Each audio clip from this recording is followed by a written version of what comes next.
Welcome aboard. It's Captain G to Operation Drago 4.2, the U.S. Global Command. The White House. Today, the President met with the leader of UNITA, the anti-communist freedom fighters in Angola, to reaffirm the U.S. commitment to those who resist communist totalitarianism around the world. Afterward, the President condemned the Soviet military buildup in Angola as destabilizing to the region. He went on to call the Soviet decision to send nuclear attack bombers to India tantamount to lighting the fuse to Armageddon. He reaffirmed the U.S. stands firmly with NATO and promised action closer to home in response to pro-communist insurgencies in Central America, which the Soviets continue to support through their Sandinista proxies. Planning phase. Escalation. So with the movement of this nuclear attack submarine through the Turkish Straits in Marmara, that does trigger income escalation for both the US and NATO. So let me take you over to the income track.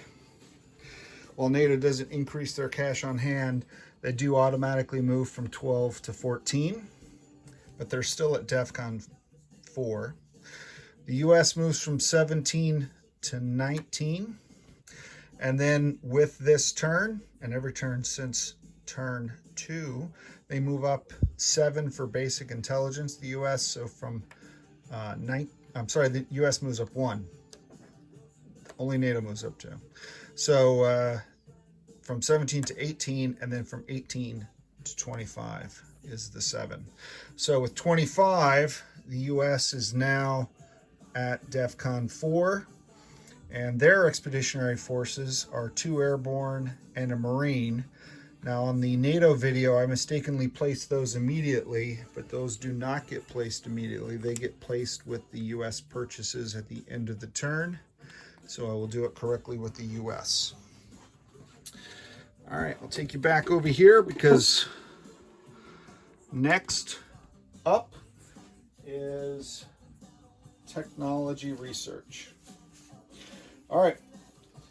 Some of the same tech, some new, because we did complete AMD last turn. So Tech 1 is precision guided munitions. We are at stage 3. We need an 8 or higher to complete that one. Technology 4, this is new. The U.S. starts the game at stage 2 of advanced SLBMs as an attempt to continue to deter communist aggression. The U.S. will hopefully move to stage 3 to that. Technology 6 is long-range missiles, where the U.S. sits at stage 3, so we want to complete that this turn. And technology 11 is advanced sonar. The U.S. is at stage 2 of that one.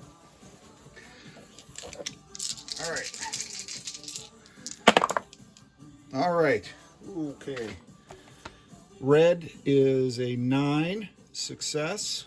Blue is a 4, failure.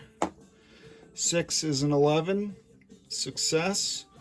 And Tech 11 is a 10, success. So 3 out of 4, not bad at all. And if we go over to our tech chart, I apologize for the glare. So we got red, that moves us from 3 to 4, so we've completed precision guided munitions, which is very helpful. Tech 6, long range missiles, that allows us to do lots of things this turn. Get out of the way, commies, we're coming in. And then technology 11, advanced sonar, from 2 to 3. Way to go, U.S.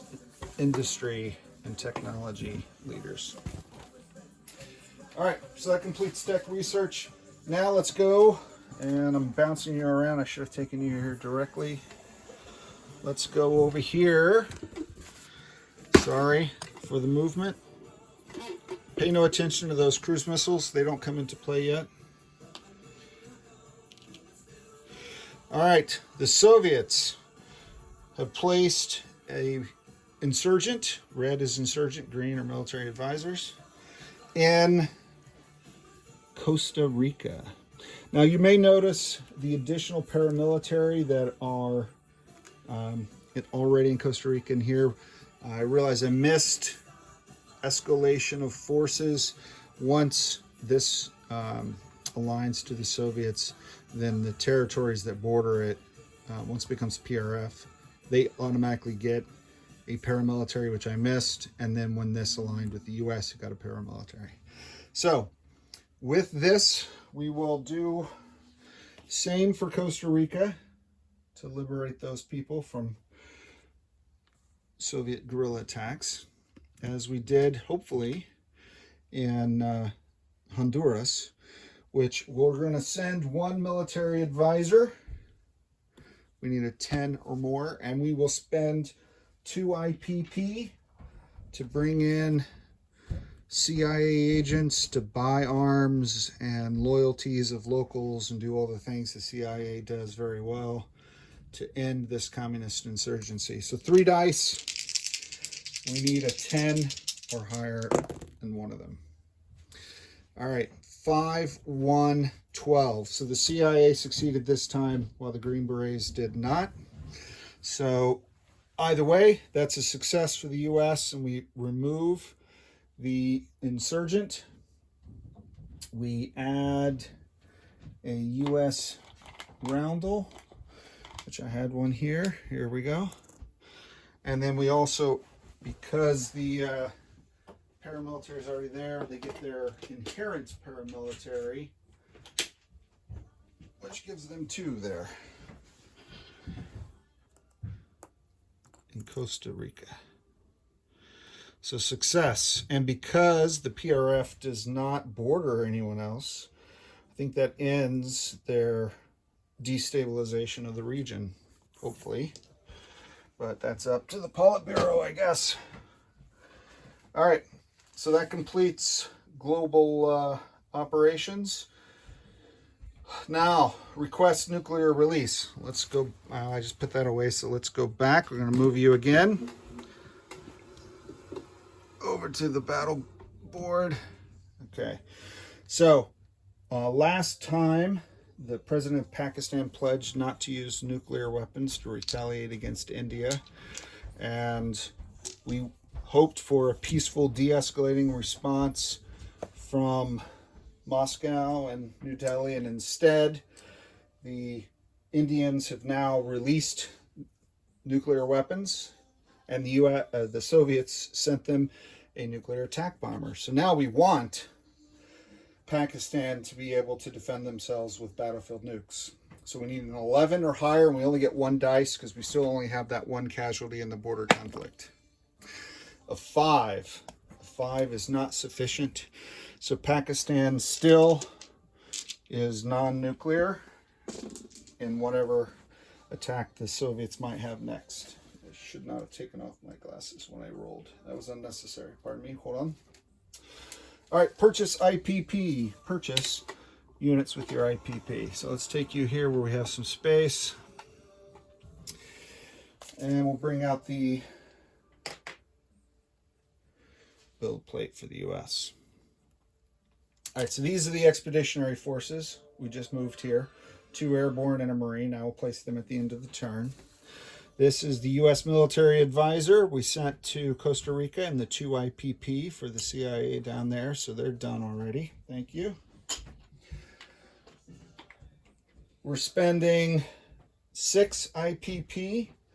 And again, I don't have tipped aircraft. I'm running out of aircraft at all for U.S. miners. But we're going to go with the yellow bead at the bottom, similar to the last one, and that will be an air superiority fighter for Pakistan. Hopefully they'll be able to shoot down any Soviet nuclear bombers that come in. So we're going to spend 6 out of our 17. We spent 2 on the insurgency, so that's 8. We're going to spend another 6 buying 2 light infantry in the U.S., and then 2 for this ASW helicopter, and that should leave us with 1 IPP saved, which we'll bring with us to the next turn. And then, of course, at the end, we'll roll for Pakistan recruitment roll, 2 or less. Okay, let's get those out of the way. And now let's move swiftly and with purpose to combat movement. So the combat is going to be here. We're going to do airstrikes. Now that we are at DEFCON 4, in addition to deploying our expeditionary force, we get to, and take you up a little bit so you can see the med, because this is combat movement. So there we go. All right. So for combat movement, this isn't really movement, but the blockade is, I'll talk about the blockade later. So here we have one U.S. nuclear attack submarine, an A-36, that's been trying to intercept Soviet ships.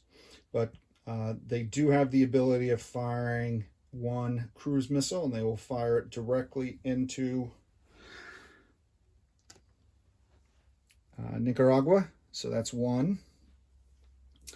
The U.S. major air base in the southeast U.S. cruise missiles have a range of 1. You get +1 when you fire from a major air base, so that's 1. 2, and because we were successful in our long-range air, we get a third one to fire. So 1 from the air base, 1 from the sub, so that's 2 so far. And then scrambling SAC out of the South Dakota Air Base, this B-52 will fly 1, 2, 3. I don't need to fly him here because now the cruise missiles have an extended range of 2, 1, 2. But while I don't believe this Cuban fighter can scramble, just in case, to keep Castro in place, I don't think this is necessary, but I don't want to miss an opportunity. I will send the F-16, the FA-18 naval fighter, and an air superiority fighter as escort for the B-52, which will fire 2 more cruise missiles. So that's 4 cruise missiles conducting airstrikes in Nicaragua, and all of it is being guided by the U.S. spy satellite. There is a space launch facility in Florida, oddly enough, and I'm launching this satellite. And what that does, gives me target select. I think I get target select with PGMs. This was hedging my bets. Target select on cruise missiles, but I'm hedging my bets. So I've got 4 cruise missiles coming in to here. Now, cruise missiles, if you did not see, I'll take you over to the battle box. If you did not see Operation First Blood, cruise missiles hit on a 5 or less. The only defense against them are either inherent air defense units or inherent SAM batteries in facilities, and this is not a facility strike, or if your SAM battery has AMD, advanced missile defense, which the Sandinistas do not have, because I'm shooting at the Nicaraguans, not the Soviets, and the Soviets have AMD, but their minor allies do not. So I'm going to roll 4 dice, 1 for each cruise missile, and I'm hoping for low numbers, 5 or less. 7, 8, 9, and a 3. So only 1 hit. That's a lot of ordnance for little results, but I will take off 1 SAM battery. So that leaves Nicaragua with 3. I only destroyed 1 of their 4. I was hoping for all 4, but no plan survives first contact with the enemy. All right. That completes the combat movement. and the resolution of combat, because there was only one. Let's go to non-combat. So the first thing we're going to do, we're going to go back here to the US. I'll try to zoom you in a little bit there. All right. So for non-combat, we're going to return to base, RTB, the B-52, back up here, the F-16 here, and the air superiority fighter here, and the naval air fighter, well, all to the southeast. So the naval air and the regular fighter go back to the southeast. The air superiority fighter goes to the Gulf states, and the B-52 back up to the Great Lakes. So RTB for all those. While we're here, keep you on this view. Get those cruise missiles off the map. This amphibious assault ship is going to move 1, 2, 3 and go into port at the major shipyard. The major shipyard there in the Northeast U.S. All right. This attack helicopter will go ashore. They can't stay on the ship when it's in port. They'll just go ashore there. This guided missile frigate will follow the Nimitz battle group and do the same movement. So using the +1 from the shipyard, you're going to go 1, 2, 1, 2, 3, 4, and end up here in, I'm trying to get you so you can see, I apologize, here.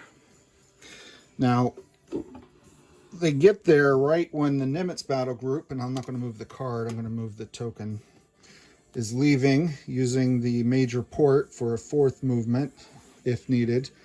They're going to go 1 to I-1, 2 to I-3. Oh, I dropped the Nimitz. Apologies. Sorry. I know it was a disaster. I-1, I-3, I-4. So the Nimitz battle group is taking up position right there. They're going to be joined in that sea zone by the nuclear attack submarine from the Enterprise, which will just move 1, 2. Okay. And then the rest of the Enterprise battle group will move 1, 2 to I-6 and take up position defending the Pakistani port and the flow of war material and defending that submarine. So let me set you down for a second and scan you back while I double check. I think that is return to base, put the FFG down. Yep, Nimitz, Enterprise. Oh, Pakistan. So Pakistan's non-combat also happens this turn.